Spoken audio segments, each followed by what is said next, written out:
In the next 60 minutes here on Newsnight, Electoral Commission in standoff with NDC over IPAC statement announcing compilation of new voters register. The Commission is dismissing the party's demand for a withdrawal of that statement. I don't think they have any particular position apart from publicly engaging in some partisan wranglings and, if you like, rantings, because it was mentioned at the meeting. When we discussed it, the opportunity was given to the parties. We'll hear from two deputy commissioners at the EC and the NDC. We find it very strange that the EC will come out with a statement and claim that all the parties agreed or believe that such a matter is a major issue. Also tonight, members of parliament push for the legalization of commercial motorbike operations, properly called Okada. But why? The Okada or Adedita business has put food on the table of many of our young men and their families who had little or no formal education. Well, the leadership in the House, by the way, some of them, they are kicking against the proposal. And in business, Finance Minister Ken Ofori-Atta insists measures has been instituted to ensure that to check government expenditure post the IMF program. Later in sports, Black Stars Management Committee set to meet Coach Kwesi Appiah to review the just-ended qualifiers and draw a roadmap for AFCON 2019. And we'll have more of the Finance Minister's statement to Parliament today as he declares mission accomplished in exiting the IMF program, as he lays out detailed plan to avoid future return. Whilst it is evident that significant macroeconomic gains have been achieved over the course of the ECF supported program, and especially over the last 2 years, some challenges remain. To ensure irreversibility, there is the need to maintain fiscal discipline and avoid off-budget expenditure and fiscal dominance. The minorities, however, warning the economy is worse off now than before and may be set to return to the IMF. The truth of the matter is, we are worse than we entered the IMF, and that is a fact. In 2016, our total wage bill was 14 billion Ghana cedis. Today, we are dealing with 22 billion Ghana cedis, an expansion of 53% in the public sector. Well, we have details of that and more. You want to join us with your views and comments, feel free to do so. Send us a WhatsApp 0244 340437. My name is Evans Mensah.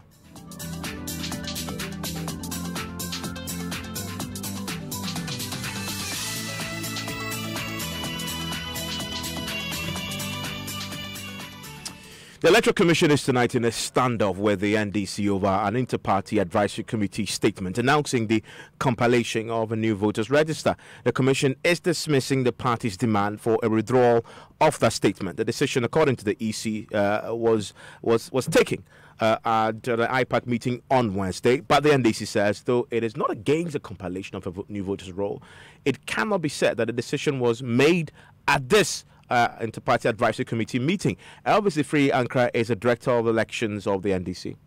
The chairperson, in her explanation, said that it was going to cost a lot of money to do an extensive registration, and that they intended to compile a new voters register for the 2020 elections with biometric features and facial recognition technology.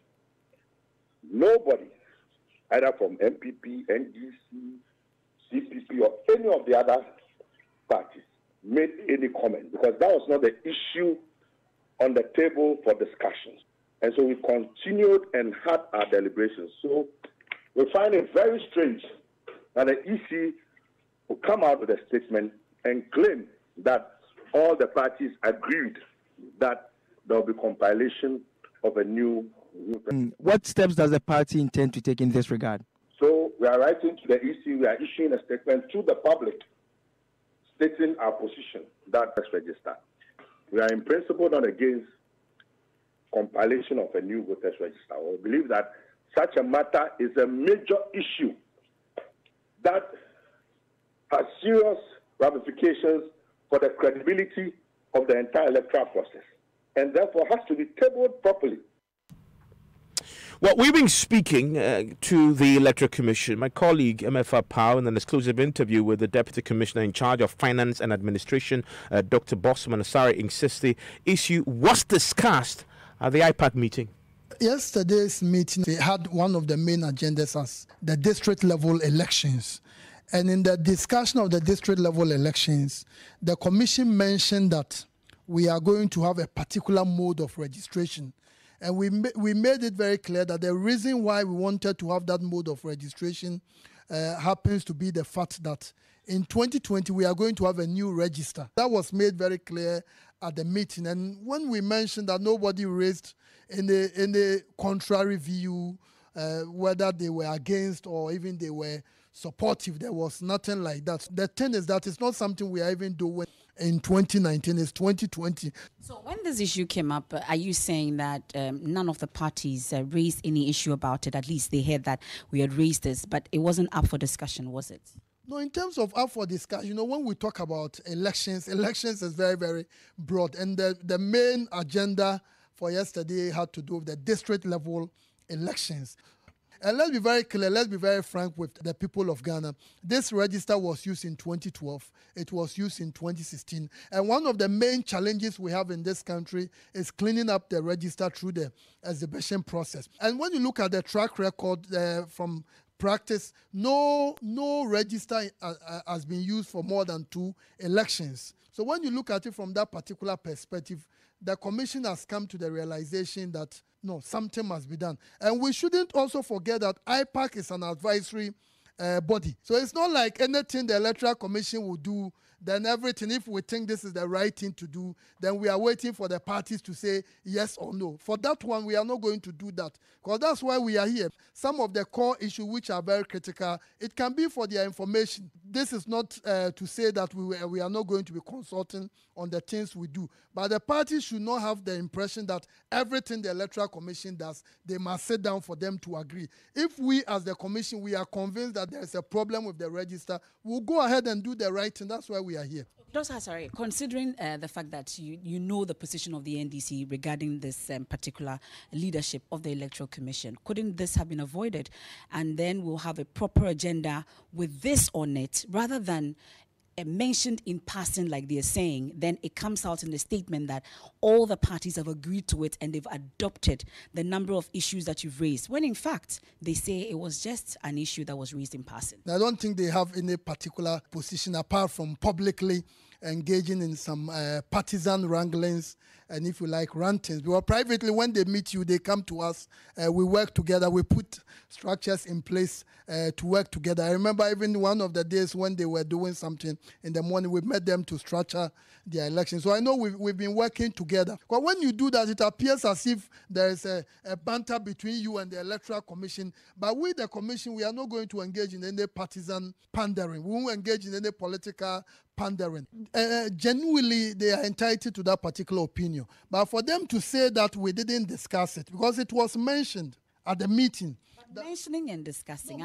No, when you mention anything at the meeting, you give the platform to the parties. They're asking you to withdraw this statement. You're going to withdraw it? No, the commission will meet over it. We work as a commission. No single individual decides the course of the commission. So the commission will meet over it and see the next way forward. So really, why do we need a new voters register? And note, that is a big deal for any elections in this country in particular. Well, my colleague also spoke to Samuel Tete, who is in charge of operations at the EC.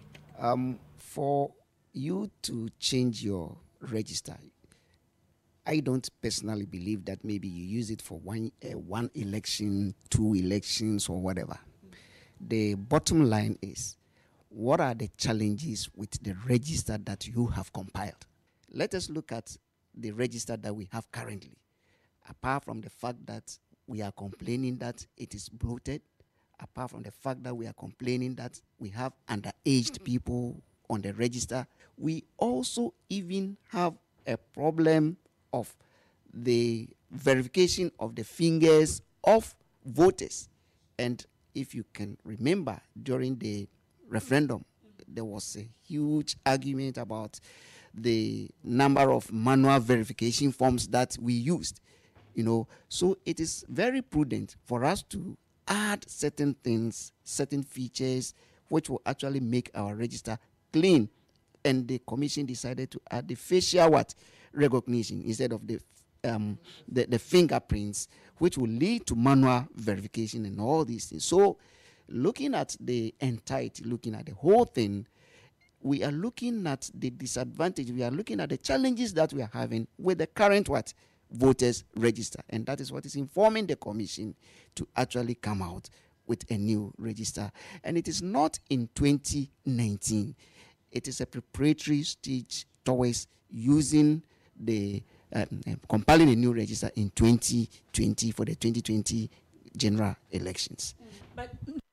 So it's very clear if you listen to the Electoral Commission that definitely we'll have a new voters register for the 2020 elections. Let's bring in the political parties into this conversation now that we know where the EC is going with this. But let's settle the controversy over really what happened at the IPAC meeting. Apart from the NDC, we also had the PNC in that particular meeting. I just want to get their own account of what really happened with this particular discussion about a new voters register. Thankfully, we can speak to the PNC's national organizer, Desmond Tumisi Nto. Mr. Nto, thank you for your time here on Newsnight. Thank you, Ivan. I understand you were in the IPAC meeting yesterday? Yes, Ivan. Okay. So this, what happened as far as this new voters register is concerned? Okay, Ivan, very much for the opportunity given to me. Yesterday at IPAC meeting, it was discussed that in view of the upcoming district assembly elections, the EC is going to open up the voters register again. And as a matter of fact, it is going to be an online registration. And so we push further to find out what that particular online registration simply means. And we were made to believe that that online registration is going to happen only at the district centers of these 260 districts as we have in Ghana. And so we pleaded with them that why don't they extend it to these 275 constituencies as we have, so that at the end of the day, if someone is in somewhere, let's say Boli, and then the person has to move all the way from Bamboy to Boli, it is about 80 kilometers. And you are telling a poor farmer to walk all the way to come and register. He or she might not be able to do it. And it was there that the EC chair said, if we should consider doing it in all the 275 constituencies, it's going to cost us, because they intend to come out with a new voters register with certain features, facial fingerprints and what have you. And so in going in for new equipment to do this limited registration, it is not going to help.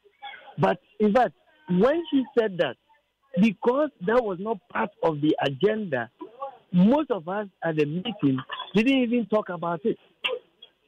And so for us to wake up and we hearing that we have agreed that there should be a change of, we should change the voters register, and all political parties have agreed to that, I think it's a bit unfair. So you're saying, and this is corroborating the NDC's concern, that the parties did not agree that to the new voters. No.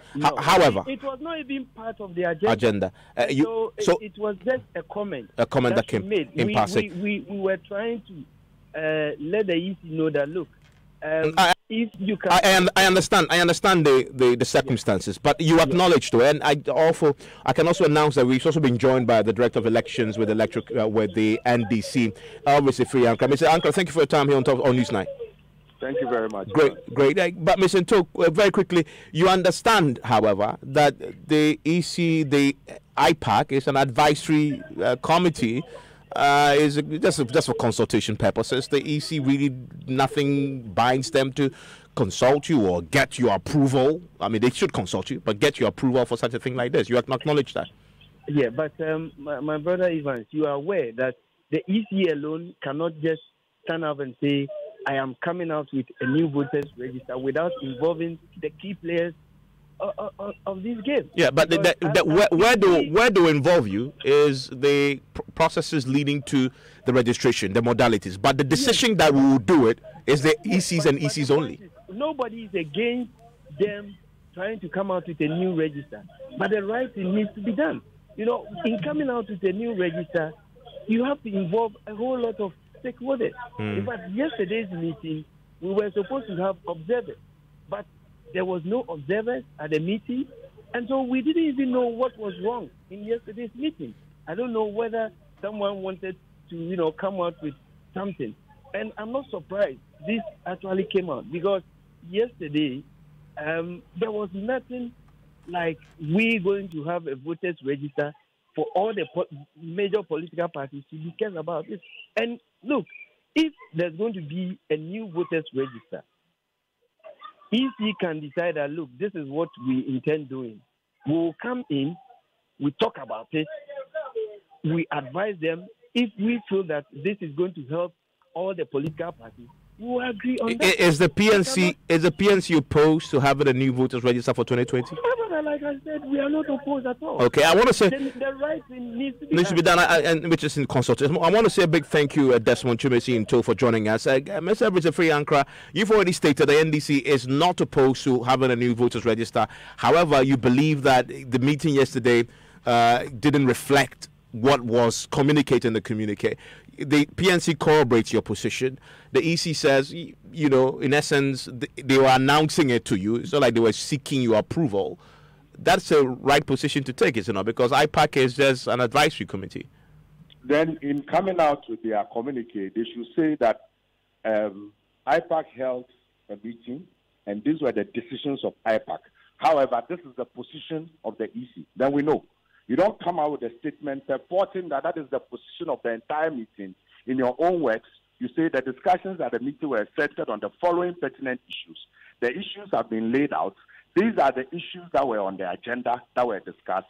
You further go on to say that after extensive deliberations on the issues that you have put above, these were the issues. Then an issue that was not discussed. And when you were talking to Mr. Bosman Manasari, at one point he agreed that it was mentioned, and another point he said it was discussed. That is being disingenuous. There's a world of a difference between mentioning something in passing in 10 seconds and having a discussion about it. And I'm happy that somebody has also corroborated it. You see, things must be done right. The whole essence of an election is to have confidence in the process. And the compilation of a voters register is a key ingredient to that process. In fact, that is the heart and foundation of the entire electoral process. So, such a major issue. Look at the agenda, okay? Preparations for 2019 district level elections is on the agenda. Inspection of political party offices is on the agenda. Update on the compliance of the political parties with audit requirements is on the agenda.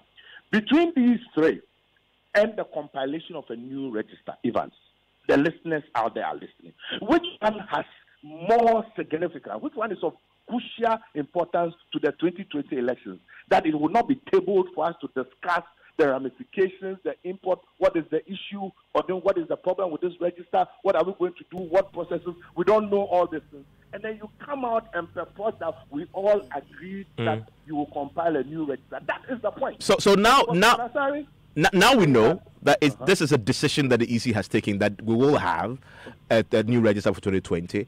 What is and of course, in the wake of all that has happened in IPAC, what is the NDC going to do now? We don't have any basis to even say yes or no. Don't you understand? Any intelligent person, before you take a decision, in another radio station, he said they have a scientific basis. They should bring out a scientific basis. How can you take such a major decision and you don't have a basis? You don't have any information. Have we done a review and analysis of the previous register? Maybe they've done it. The same register that was used for the referendum, and we had 90% turnout, and they were clapping for themselves. So we need to have a basis. In any case, more critically, my concern is about the tone and posturing of the EC, particularly Bosman Asari. You should know that he has left the university community and he's now in a very delicate and sensitive position. So he should conduct himself as such. Because he says that, well, these are within the domain of the EC and they can take their decision. Really? Really? The same issue was there, and people say IPAC is advisory. Yes, it is advisory, but it's not just an ordinary advisory. Because even in law, by international conventions, certain practices can become law. Conventions, you practice them over time. That is why the EC was there. It was IPAC that proposed the use of transparent ballot boxes. Yeah. Why didn't the NC say we are now, independent? Just for the sake, IPAC that proposed photo IDs. Why didn't the NC say we are independent? It was IPAC that proposed the counting and declaration. And of course, the history of IPAC is very well documented. Very finally, so I guess the NDC fundamental concern that you want to be consulted in this process. That is the right thing. They should table it properly. We discuss it. Look at all the ramifications. Well, agree. Then we can come out with a statement. Okay. In any case, there has been a practice over the past 2 years that anytime we go for meetings and the EC wants to issue a statement, they will come out with a draft. All the parties will look at it, make their inputs, and then we'll all sign to it before it's released. Why is it that they didn't do this yesterday? Okay. That is what gives us cause for worry. Something sinister is about to happen. I'm grateful that you joined us. That is Elvis Ifriankra, who is the Director of Elections with the National Democratic Congress. So listen to News Night on Joy 99.7 FM. To Parliament now, where some members of Parliament are pushing for the legalization of commercial motorbike operations. We call it popularly Okada. And that will help, they believe, create jobs and improve livelihoods for many people. Now, Parliament in 2012 approved the legislative instrument 2880 to regulate road transport, which made it illegal to use motorbikes and tricycles for commercial transportation services. Now, delivering a statement on the floor of the House, Minority Chief Whip Muntaka Mubarak said more than 40% of his constituents commute with Okada and questioned why it's remained illegal over the years. What used to be just a means of transport for rural folks in particular is now a viable source of livelihood for many Ghanaian youth. The Okada or Adedeta business has put food on the table of many of our young men and their families who had little or no formal education. In my constituency, Mr. Speaker, I have listened to touching stories of how Okada or Adedeta business had been live wire for some of our youth. In a particular day, some of the riders make as much as 150 Ghana cedis from their business, and after paying commission of about 50 Ghana cedis, they are left with some substantial amount of money to take care of themselves and their immediate family. Even though these Okada operators are working hard to make a living, their activities have been described by some people as counterproductive because many of them flout road traffic regulations.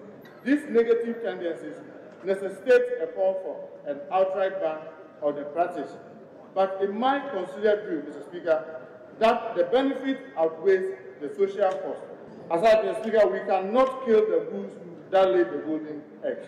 Let us review the law to accommodate Okada or Adedeta operators by mainstreaming them into our national transport system so that they can be identified, registered, licensed, and policed to work within the traffic regulation.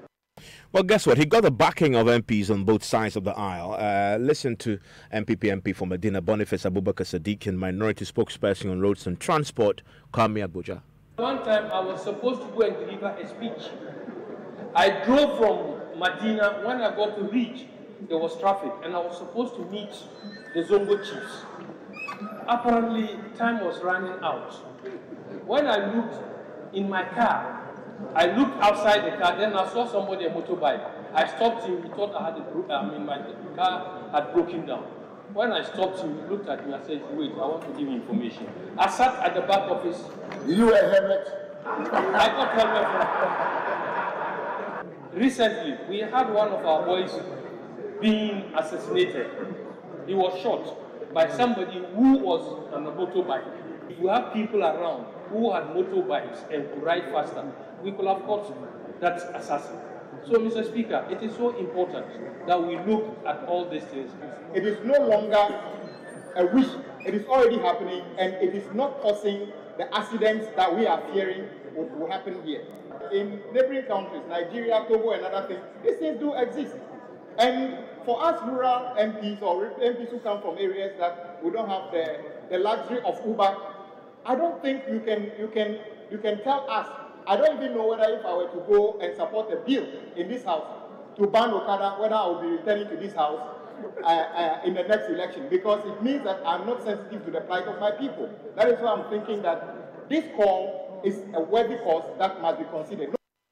Well, there are those in the House who disagree with the views you just had there, and they are really powerful people in leadership in the House. It includes the First Deputy Speaker of Parliament, Jos Owusu, and the Majority Leader himself, Oseche Mensah Bonsu. They say legalizing Okada will be bad for the country. One, now they have introduced helmets, fine. But even vehicles, however well crafted, they are provided with seatbelts. With all the glasses and roof around you, you're also provided a seatbelt so that in a case of an emergency, you're protected. Do we have any seatbelts on motorcycles? Where do you hold as the pillion rider, the passenger? That is the kind of danger we are saying that because there's want, because there's need, we should subject Ghanaian travelers to. No, I don't think that this parliament or any responsible executive should take that step of putting Ghanaians into that danger and that risk. Mr. Speaker, we appear to want to put convenience of everything else. We have been told that in 2010, here in Ghana, 200 drivers died. In 2017, 400 drivers died. The Speaker, in an accident, when a driver dies, he doesn't die alone. Whenever a driver dies, at least 2 other passengers die with the driver. What should suggest to us that when 400 drivers die in 2017, at least 800, 1,000 users have died. How many vehicles, such vehicles do you have in the system? So if in 1 year they cause the death of about 1,000 people, we should be concerned and not merely resort to the argument of convenience. Let's bring in Cecil Gabra. He's the CEO with the Top Tech Transport and Logistics, a transport consultant. Thank you, Mr. Gabra, for your time here on Newsnight. Good idea to legalize Okada? Say it again, I didn't hear the last part. Good idea to legalize Okada? No.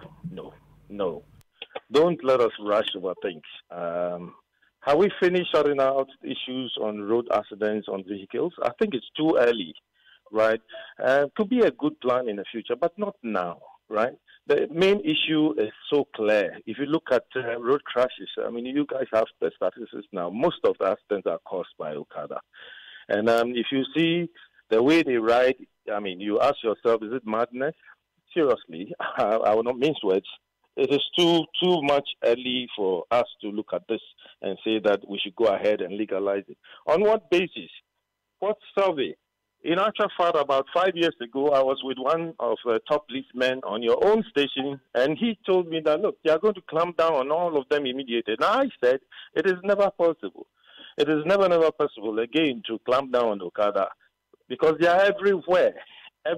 Fine, it's creating jobs, but it is too early. We need to sit down and have a whole, survey as well as the whole strategy before we can look at this. In countries that have got Okada, we need to travel to them, find out, right? To an extent, I see it creating jobs and so on, but really, what's the point of this debate when the Okada business is very thriving? It's already happening. When there's a clear law against it, and the thing is already happening anyway. So why don't you then legalize it and regulate it? It is so clear that we must not do it. So I'm wondering what Parliament is going to do. Go back to Amendment 128 and say what now we can have Okada and so on the road. I think it's even with the law against it, we know Okada is possibly one of the most utilized means of transport now in most parts of the country. And so it's already happening. Nobody's enforcing the laws that exist. And so you might as well just legalize it. It is happening because they cannot arrest them. And I'm telling you for sure that out of 100 Okada riders, only 10 of them have got the motor rider's license. Right? We do job employment. We have to seek for those who have rider's license and so on, which is driving license 8. They don't have it. What training do they have? So isn't that what legalization would do? So if you have a proper defined law for it, then you can then put in place all these measures that properly regulate. They can pay taxes, you can regulate their training, you can regulate, for example, at what time of the day they can use Okada riders. Those are the things you need if you really want to regulate it, because it's already happening anyway.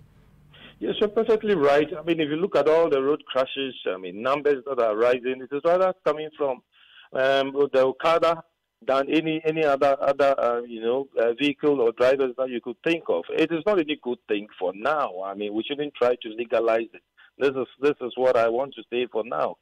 Let's go by Regulation 128, which says that you cannot pick any Pinion rider and charge him for that fare.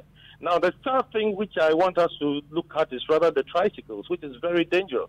It started all the way about 5-6 years ago, where the former president went to inaugurate it and forgot about the law 128 existed. You see, and now tricycles are killing many more people than even regular vehicles. Yes. So it started from north, it came to Ashanti region, now it is in Accra. So like yellow. What are we doing about it? Good. And that's why I'm saying the enforcement is weak. Absolutely. We don't want to accept it. We cannot challenge the issues on the road, and it is all enforcement. When you say it, people will call you and insult you. Like, what do you know? Yeah. Right? It is not an engineering problem at the moment. It is an enforcement issue, and it is a human factor that we need to look at. And that is why you say do not add the Okada trouble to the existing problems with our roads that we're trying to battle to deal with. I'm grateful that you joined us, Cecil. The conversation just began on this, and we can be sure that you've been invited to have a conversation on this on Ghana Connect tomorrow. And some of you are already having a conversation on this on our WhatsApp platform. Nana on the Spinkters Road sends us this one. It says, please legalize Okada in the villages and certainly not in our cities. That's Nana's view on it, in the cities, in the villages, and not in the cities. What's yours? I want to hear them here on Newsnight. Other views coming in on other stories we've done so far. Evans, this one says, is a perceived A+ student now calling on the F9 students to assist him write and pass university exams. I remember on 19th of December 2016, you during your news editor forum program, you described Dr. Bawumia as the best economic brain in the country. You should simply fix the problem and not invite the minority to help him do that. That's Michael sent us that one. Michael Aminin also says that NDC should give us a break because they cannot in one way dictate to the way the EC can conduct their affairs when the NDC were in government day against the compilation of a new voters register. Let me hear more from you on the stories that we've done so far. Still ahead, Finance Minister declares mission accomplished in exiting IMF as he lays out detailed plan to avoid future return. Whilst it is evident that significant macroeconomic gains have been achieved over the course of the ECF-supported program, and especially over the last 2 years, some challenges remain. And later, we tell you why the Drunkards Association is not happy with bartenders who they say take advantage of them when they are drunk. They are taking advantage for the fact that some of our members are drunk. And you know, I drink more than 16 tots, which is above the limit. 4 tots can definitely not get me drunk. So they shouldn't think maybe when someone comes to drink 2 tots, that person is drunk. So they can add some money to what the person originally is supposed to pay. We want to stay with us for the details because the Drunkards Association, they have a statement out tonight, and we'll get into that right after business. Hello, George. You appreciate the concerns of the Drunkards Association, correct? I don't, but I appreciate the concern that sometimes when you go to a place, a restaurant, sometimes to buy something, there's a tendency that it'll bring you a long bill. And the man is saying he drinks like 19 or 16 tots, you know, and when he's done and he's, you know, a small dizziness, and the woman is trying to, you know, take advantage. When we get into the story, I'm sure you appreciate what you're saying. What do you have in the headlines? Well, even coming up in business, the Finance Minister, Ken Ofori-Atta, insists record measures have been implemented to entrench fiscal discipline post the IMF program. We'll also be hearing some of the measures he has outlined to help stabilize the Ghana city in the medium to long term. The business news on Newsnight is brought to you by MTN Business. Welcome to the new world of business. Kingdom Books and Stationery, your number one-stop shop for all your office essentials. And First National Bank, how can we help you as a business? It's your day off and you end up looking after the baby while your wife goes off to work. You realize you have no idea how to change a diaper. So you video call your wife. Hello, darling. Hello. Kojo, is everything all right? Everything is not all right. I'm not seeing Topo. How do I change a baby's diaper, please? Kojo. Okay, first, put the diaper. The video call freezes. While you wait for the internet to catch up, the baby sprouts a fountain and wets the diaper. As you are getting a new one, your wife comes back online. Kojo, no. Why did you leave Abeku alone on the bed? But I had to go and get a new diaper. What must I do next? I beg, quick. Open the front of the diaper. It's the side that has... Wow, look, the video freezes again. By now, you know where the conversation is going. There's no buffering in real life, so why accept it from your internet connection? Get connected and experience ultra-fast internet to your home, powered by MTN Fiber Broadband. We're there for you, everywhere you go. Let us help you bank with the right bank. At First National Bank, we're more than just a bank. We're a digital partner that actually understands your business. Enjoy massive value with our various banking solutions. Get a business check account, a day-to-day transactional account for all businesses from all sectors of the economy. Access our online banking enterprise and bank your way 24/7. Invest with our short or long-term options that enable immediate access to funds. Optimize your cash flow, raise capital, and acquire assets with ease with our lending solutions. Trade with speed, consistency, and innovation with our global payments and forex solutions. With so much value up for grabs, there is no reason not to bank with First National Bank. First National Bank. How can we help you? We give you nothing but the best. We stay above the rest. More quality, more affordability. Kingdom Books and Stationery.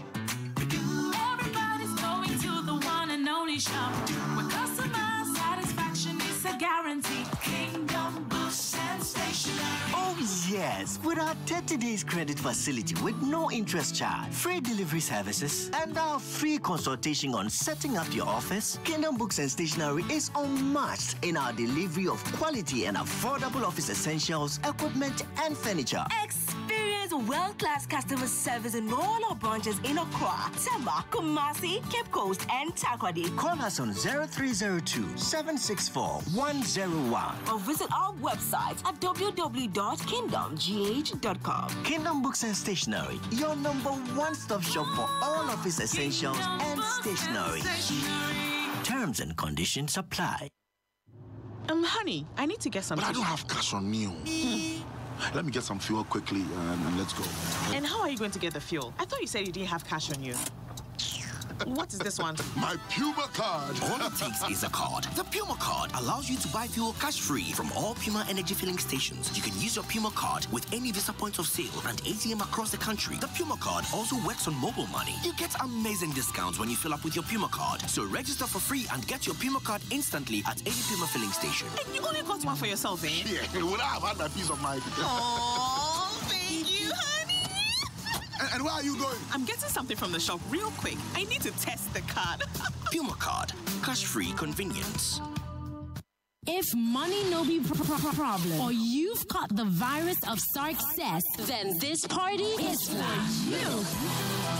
SC Connect Garden Party is a unique blend of fun, music, and good food. Come connect while having the time of your life with talents like Sonic at the Polo Grounds as we network and enjoy the community of SC Mobile. To get an invite to this party, simply download the SC Mobile digital banking app, activate and fund your account with a minimum of 200 Ghana cedis. The SC Connect Garden Party is happening on Saturday, 30th of March. Pick up your tickets at the Polo Grounds before then. It's gonna be awesome. You can't miss out. Visit the app or Play Store now and hashtag Be Unstoppable. Call our Client Care Center toll free on 0800-740-100 on all networks or email digitalbanking.gh@sc.com. Standard Chattered. Here for good. Terms and conditions apply.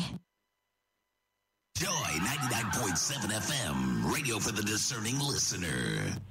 Welcome back to Business on Newsnight. Now, Finance Minister Ken Ofori-Atta has assured that the required laws and structures have been instituted to check government's expenditure post the IMF program. Government is expected to formally exit the program, that is next Tuesday. However, there are fears that the countries could soon go back to the fund for another policy credibility support.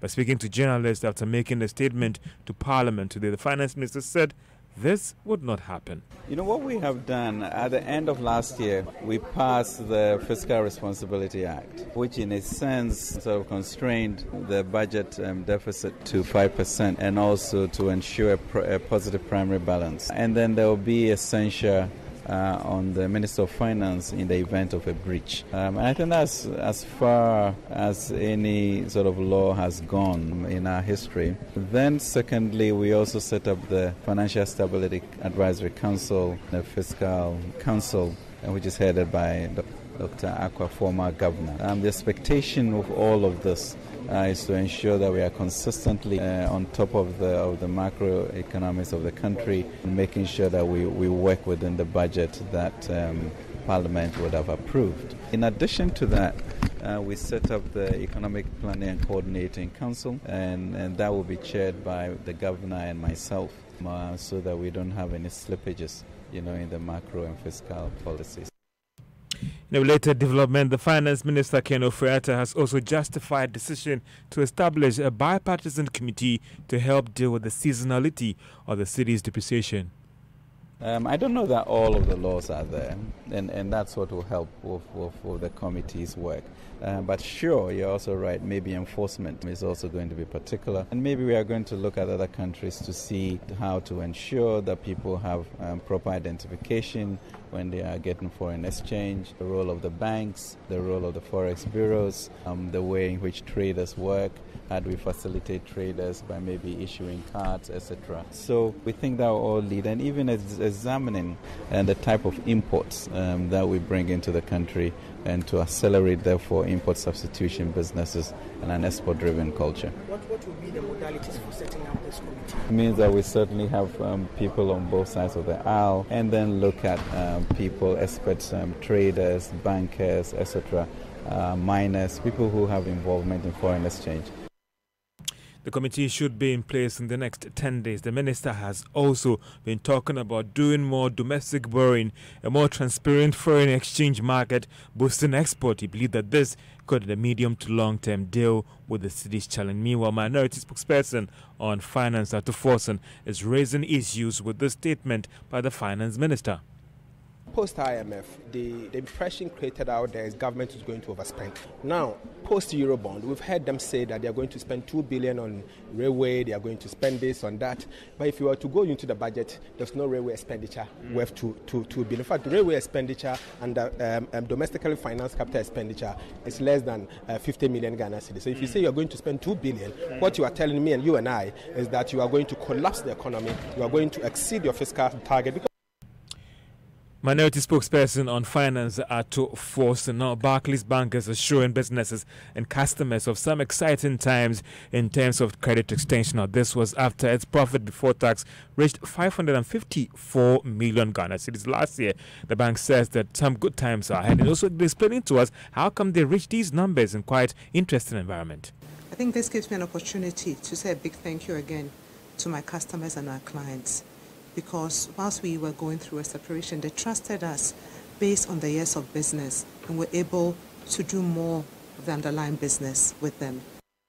In a related development, GCB has also released its financials with some mixed results. It posted a profit before tax of 446 million Ghana cedis. Now, telecom service provider MTN has showed that it is not charging for changing the pricing and cost plan for its service despite the upgrade of its 4G+. Let's hear from its Chief Marketing Officer, Noel Kojo Gatson.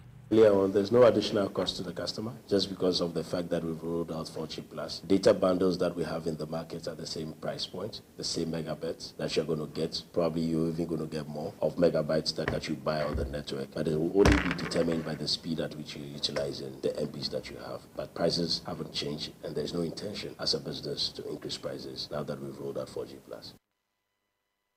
And that was Noel Kojo Gatson. He is with MTN there. And let's turn our attention to the stock market, and GCB shares were down by 19 pesos to close at 3 Ghana cedis, 81 pesos. MTN was also down by actually 2 pesos to close at 68 pesos. And that's all for Business on Newsnight. And George, we stay with that today's statement by the Finance Minister, and we'll be speaking shortly to Professor Peter Quartey and also former Finance Minister Seth Terkper.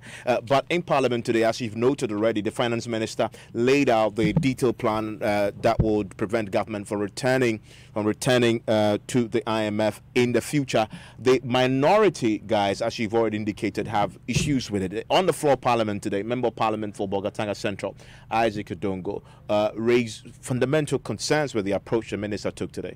Mr. Speaker, in the IMF own statement, and here I want to indicate that what IMF did was not for Ghana to exit, but the IMF gave us a condition to waive us meeting the conditions that we're supposed to meet in order to exit. In other words, Ghana entered a classroom to write an exam. We were supposed to write the exams in 3 years. In 3 years' time, we said we're not ready. We were given another 1 year to come and write the exam. We still said we're not ready. Then we wrote to the IMF to say that we want you to give us a waiver for non-observance of performance criteria. And the IMF says, go and say no more. Mr. Speaker, you come to celebrate this. Mr. Speaker, when you beg somebody to forgive you not to meet conditions, and the IMF letter is very clear, it's a response to a waiver for non-observance of performance criteria. But Mr. Speaker, the truth of the matter is, we are worse than we entered the IMF, and that is a fact. Mr. Speaker, in 2016, our total weight bill was 14 billion Ghana cedis, Mr. Speaker.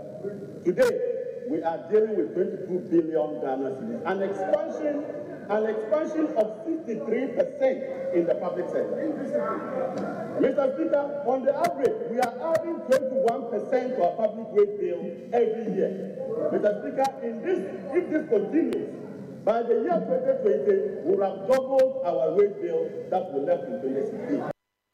Let's bring in Professor Godfred Bokping, who is a lecturer at the University of Ghana Business School and economist as well. Prof, thank you for your time here on Newsnight.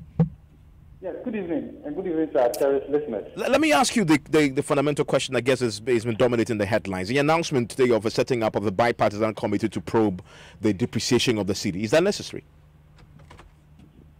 I'm a little bit surprised by this call. I want to believe that in terms of the reasons why the cedi continues to depreciate, I want to believe that it's a common knowledge now, largely. Given the wealth of knowledge at the disposal of this government, at the Bank of Ghana, and various critical sectors of the economy, I'm thinking that perhaps we have what it takes to do this. Perhaps what we're lacking as a country is the necessary political will and also the buy-in of Ghanaians, where collectively we say we want to put Ghana first. That said, I can also give government the benefit of the doubt if they want to have a committee that is objectively constituted to come out with an objective analysis of this.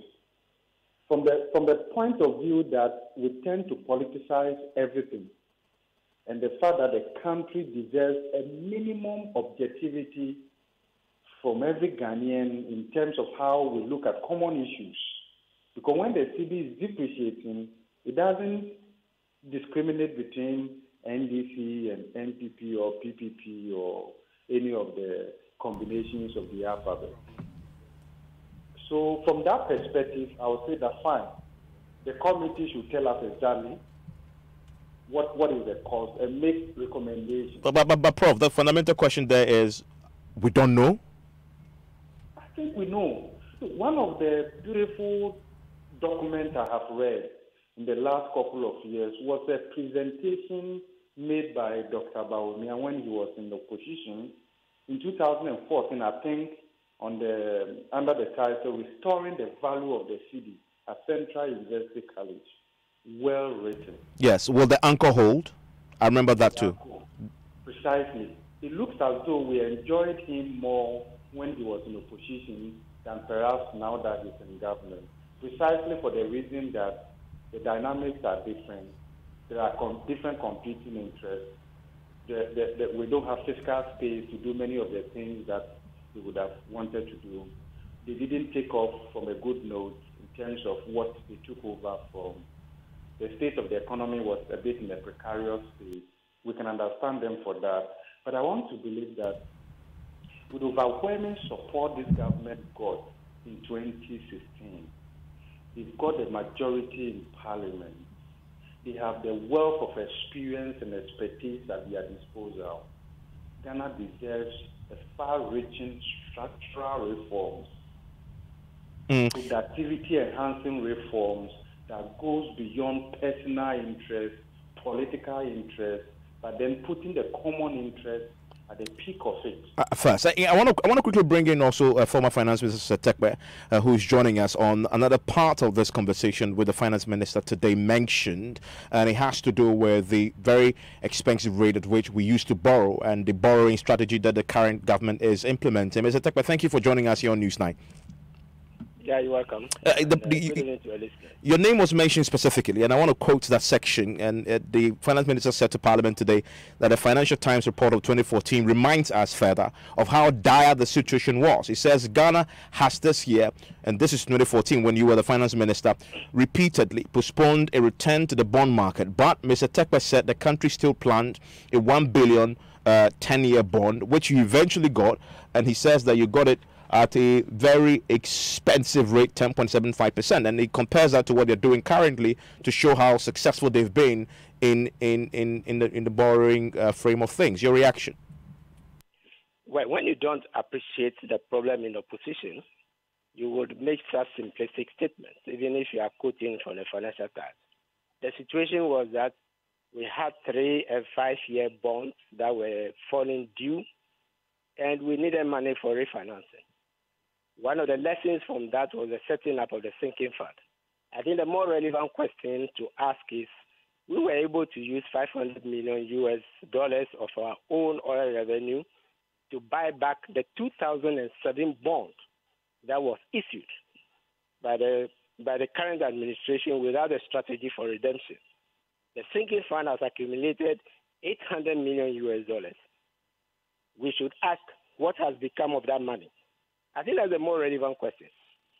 If you have to refinance and at rates, domestic rates that were in the 20s and heading towards the 30s, I believe that if you use 10.275%, and remember this was in 2015 when crude oil prices had fallen, Saudi Arabia was taking money out of emerging markets, and we explained all these issues. If we took 10.75 under those circumstances to come and refinance 3 and 5-year bonds that were heading towards 30%, I think it is prudent. So it's a lack of appreciation of the problems that face the economy, including the lack of supply of gas from Nigeria, which was simplified in one word, DUMSO. So that is my quick response. But the most pathetic, fiscal philosophy I heard today is to compare 3 billion borrowing by a country that declared HIPC previously with a $750 million by a government which in opposition said they were not going to borrow. And we feel proud today standing in Parliament and saying that, beating our chest that we did more. But it's cheaper. 3 billion. It's cheaper now. US dollars. Let me say that the rate of borrowing is increasing. It's in the 2019 budget. And that is what we should be watching. And this was as of September, because it was provisional. So by the end of December, we had borrowed more. By the end of March, we had borrowed more. And remember that under rebase figures, the debt to GDP ratio is not much different between what we left in 2016 and what we are heading towards. So I think we should all just be patient and see. Now, let me address one question. Unfortunately, because of the sake of time, and so fundamentally, you believe that the comparison was apples and oranges, and the circumstances were different. It's pathetic for a country to be boasting about borrowing. I am grateful. The more important, excuse me, the more important very briefly. The more important question is there evidence for the $750 million which shows fiscal restraint, or the $1 billion that we did? What is the physical evidence that we use for that money? You have Terminal 3 to show. You have so many other projects in this country to show.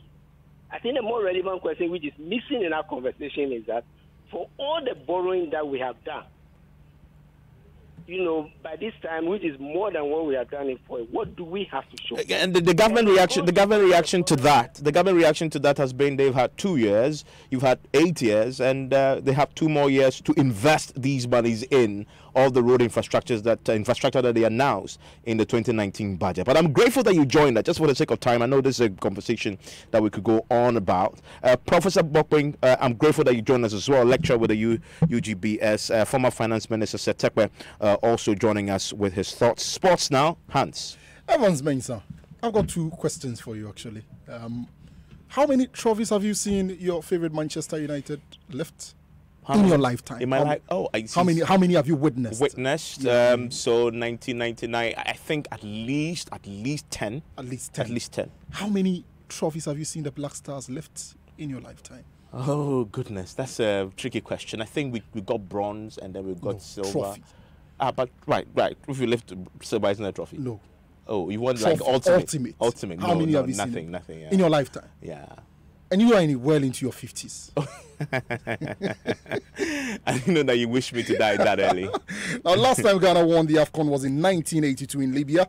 It's been a painful 37 years. That's a year before I was born, by the way. That's a year before. So it stands to reason that you haven't seen the Black Stars lift a trophy. It's been a painful 37-year wait for another title. It appears Ghana wants to do things right, prepare early to give the country a good chance of a 5th AFCON title. Black Stars Management Committee, they are set to meet Coach Kwesi Appiah to review the just ended AFCON qualifiers and draw a roadmap for the tournament in Egypt. Perry Okojetu is the Deputy Sports Minister and Vice Chairman of the Black Stars Management Committee. We're looking forward to meeting him and the technical team to review so far the qualifiers, review the friendly game we played yesterday, and then to look forward into what plans he has for Africa, and then providing the leadership from our side as to what the roadmap is, where we're going to camp the team, what facilities we're going to go to, what countries will be within the zone in which we will camp, and what friendly games we can be able to arrange for the team, and then prepare financially as well. Will 2019 be Ghana's year? We have to wait till the tournament in June. And the trending hashtag on social media is always at the wheel. You seen that one, Evans? Mm-hmm. Excited, huh? Ole? Yeah, Ole Ghana Social. Yeah, you know what? I have seen too many of these hypes in the last 5 since Ferguson left. Right. And so my posture now is let's wait and see. But I wish him well. I think he's the best appointment so far. In terms of the promise, but in terms of the substance and delivery, I would say wait and see. Cautious optimism from Absolutely. Evans. Where did all that confidence go? Thought you were winning the Champions League and the Premier League. I've grown wiser as I've grown in my love of football. That's your sport. You need to wait and listen to this, and I know you love your Lomo and that hard liquor, but because the Drunkers Association have a word for those who love their hard liquor, especially the locally brewed ones like Akpetashin. The association says that bartenders tend to overprice their alcoholic beverages when they notice they are drunk. Now, the president of the Drunkards Association, Moses Onya, aka Dry Bone, is asking the owners of the bars across the country to advise your workers. They have a statement out, and we call them to try and get some clarity on why they're pushing for this.